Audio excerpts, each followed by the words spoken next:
So previous கிளாஸில் வந்து எப்படி வந்து ஒரு கிளாஸ் க்ரியேட் பண்ணுறது, ஜாவா ப்ரோக்ராமில் ஒரு கிளாஸ் எப்படி க்ரியேட் பண்ணுறது, அந்த கிளாஸில் வந்து எப்படி வேரியபிள் செட் பண்ணுறது, எப்படி வந்து மெத்தடை நம்ம வந்து டிக்ளேர் பண்ணுறது, மெத்தட் டெஃபினேஷன் எப்படி கொடுக்குறது, அதுக்கப்புறம் வந்து அந்த variable outside class, so main கிளாஸில் போய் எப்படி வந்து அதுக்கு ஆப்ஜெக்ட் க்ரியேட் பண்ணி அதை கால் பண்ணுறது, ஒரு கிளாஸ் எப்படி க்ரியேட் பண்ணுறது, அந்த கிளாஸை எப்படி யூஸ் பண்ணுறது ஜாவா ப்ரோக்ராமில் அப்படின்னு சொல்லிட்டு ஒரு சிம்பிள் எக்ஸாம்பிள் நம்ம ப்ரீவியஸ் கிளாஸில் பார்த்தோம். ஸோ இந்த கிளாஸில் வந்து எப்படி வந்து ஆப்ஜெக்டை டிக்ளேர் பண்ணுறது, ஸோ எப்படி ஆப்ஜெக்டை யூஸ் பண்ணுறது அப்படிங்கிறத பற்றி நம்ம ப்ரீஃபாக பார்க்கலாம்.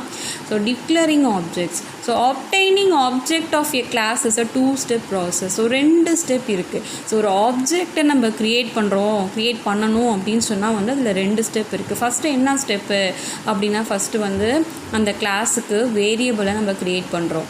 சரி, நார்மலாக வந்து வேரியபிள் எதுக்காக க்ரியேட் பண்ணுவோம்? ஒரு ப்ரோக்ராமிங் லாங்குவேஜ் சியாக இருக்கட்டும், இல்லை C++ இருக்கட்டும், இல்லை ஜாவாவாக இருக்கட்டும் எடுத்துக்கோங்க.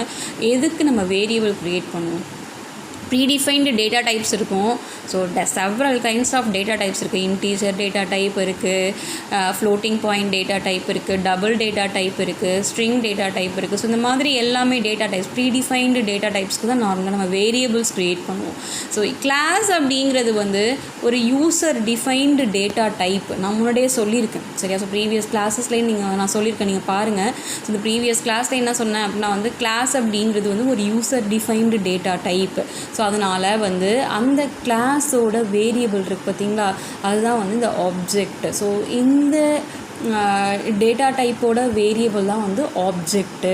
ஸோ அதுக்கு ஃபஸ்ட்டு ஸ்டெப் வந்து நம்ம என்ன பண்ணணும், இந்த கிளாஸுக்கு வேரியபிள் க்ரியேட் பண்ணுறது தான் வந்து ஃபஸ்ட்டு பாயிண்ட்டை சொல்லியிருக்காங்க. ஸோ செகண்ட் ஸ்டெப் என்ன? You must acquire an actual copy of the object and assign it to that variable. So செகண்டில் நம்ம என்ன பண்ணோம் அப்படின்னா வந்து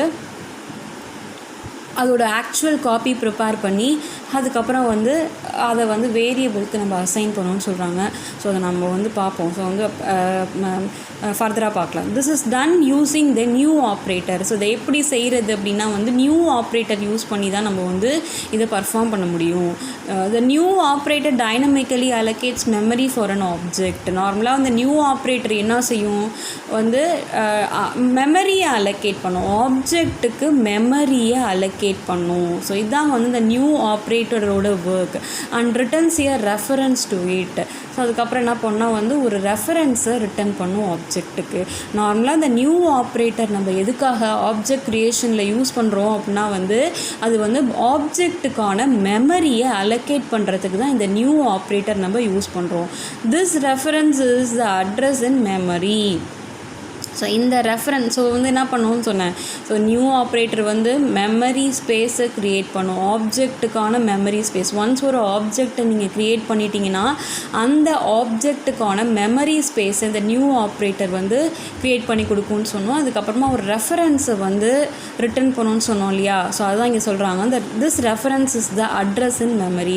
ஸோ இந்த ரெஃபரன்ஸ் தான் மெமரியோட அட்ரஸ். ஒரு ஆப்ஜெக்டை நம்ம க்ரியேட் பண்ணிட்டோம். ஸோ இந்த ஆப்ஜெக்ட் க்ரியேட் பண்ணுறோம் அப்படின்னு சொன்னால் கண்டிப்பாக வந்து அந்த ஆப்ஜெக்ட்டுக்கு மெமரி ஸ்பேஸை அலோகேட் பண்ணணும், சரியா? ஸோ மெமரி ஸ்பேஸ் அலோகேட் பண்ணிட்டோம் அப்படின்னு சொன்னாலே கண்டிப்பாக வந்து மெமரி ஸ்பேஸ் ஒரு மெமரி ஸ்பேஸ்க்கும் கண்டிப்பாக வந்து மெயின் மெமரியில் வந்து அட்ரஸ் இருக்கும், சரியா? ஸோ அந்த அட்ரஸ் தான் வந்து இங்கே வந்து ரெஃபரன்ஸ் அப்படின்னு சொல்கிறாங்க, சரியா? ஸோ வந்து இந்த நியூ ஆப்ரேட்டர் என்ன செய்யும்னா வந்து ஆப்ஜெக்ட்டுக்கு மெமரி ஸ்பேஸ் அலோகேட் பண்ணும். அதுக்கப்புறமா வந்து அதோட அட்ரஸ், ஸோ எந்த மெமரி ஸ்பேஸ் அலோகேட் பண்ணியிருக்கோம், ஸோ வந்து ஸோ மெமரியில் நிறைய, ஸோ மெயின் மெமரியில் வந்து நிறைய ஸ்பேஸ் இருக்கும். ஸோ எந்த அட்ரஸை வந்து இந்த ஆப்ஜெக்ட்டுக்கு அலோகேட் பண்ணுச்சு அப்படிங்கிற ரெஃபரன்ஸ்